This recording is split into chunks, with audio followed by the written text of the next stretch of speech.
ಕಾಂಗ್ರೆಸ್ ಶಾಸಕರು ನಂಜೇಗೌಡ ಅವರ ನಿವಾಸದ ಮೇಲೆ ಎನ್ಫೋರ್ಸ್ಮೆಂಟ್ ಡೈರೆಕ್ಟರೇಟ್ ದಾಳಿ ನಡೆದಿರುವ ಕೇಸ್ಗೆ ಸಂಬಂಧಪಟ್ಟ ಹಾಗೆ ಶಾಸಕ ಕೆವೈ ನಂಜೇಗೌಡ ಆಪ್ತ ಸಹಾಯಕ ಹರೀಶ್ ಗೌಡ ನಂಜೇಗೌಡ ಪುತ್ರ ಹರೀಶ್ ರನ್ನ ಅಧಿಕಾರಿಗಳು ಕರೆದೊಯ್ದಿದ್ದಾರೆ.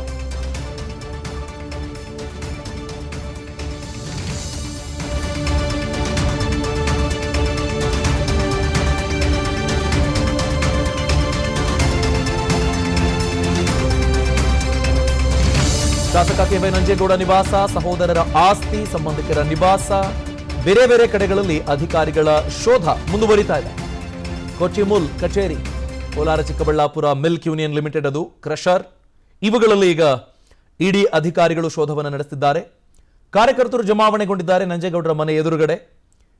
ಈಗ ಎನ್ಫೋರ್ಸ್ಮೆಂಟ್ ಡೈರೆಕ್ಟರೇಟ್ ಅಧಿಕಾರಿಗಳು ಹೊರಟಿದ್ದಾರೆ ನಂಜೇಗೌಡ ಅವರ ನಿವಾಸದಿಂದ. ಮಾಲೂರು ತಾಲೂಕಿನ ಕೊಮ್ಮನಹಳ್ಳಿಯಲ್ಲಿ ನಿವಾಸ ಇದೆ. ಆದರೆ ಸಂಬಂಧಿಕರ ನಿವಾಸ, ಕಚೇರಿ, ಕೊಚ್ಚಿಮೂಲ್ ಕಚೇರಿ, ಕ್ರಷರ್ ಇವುಗಳಲ್ಲಿ ಎನ್ಫೋರ್ಸ್ಮೆಂಟ್ ಡೈರೆಕ್ಟರೇಟ್ ಅಧಿಕಾರಿಗಳ ಶೋಧ ಕಾರ್ಯ ಮುಂದುವರಿತಾ ಇದೆ. ಅದೇ ರೀತಿ ನಂಜೇಗೌಡರ ಪುತ್ರ ಹರೀಶ್ ಹಾಗೂ ನಂಜೇಗೌಡರ ಆಪ್ತ ಸಹಾಯಕ ಹರೀಶ್ ಗೌಡ, ಈ ಇಬ್ಬರು ಹರೀಶ್ಗಳನ್ನ ವಶಕ್ಕೆ ಪಡ್ಕೊಂಡಿದ್ದಾರೆ ಅಧಿಕಾರಿಗಳು. ಅನುಕ್ಷಣದ ಸುದ್ದಿಗಳಿಗಾಗಿ ವಿಸ್ತಾರ ನ್ಯೂಸ್ ಯೂಟ್ಯೂಬ್ ಚಾನೆಲ್ ಸಬ್ಸ್ಕ್ರೈಬ್ ಮಾಡಿ. ಹೊಸ ಸುದ್ದಿಗಳ ನೋಟಿಫಿಕೇಶನ್ಗಾಗಿ ಬೆಲ್ ಐಕಾನ್ ಕ್ಲಿಕ್ ಮಾಡಿ.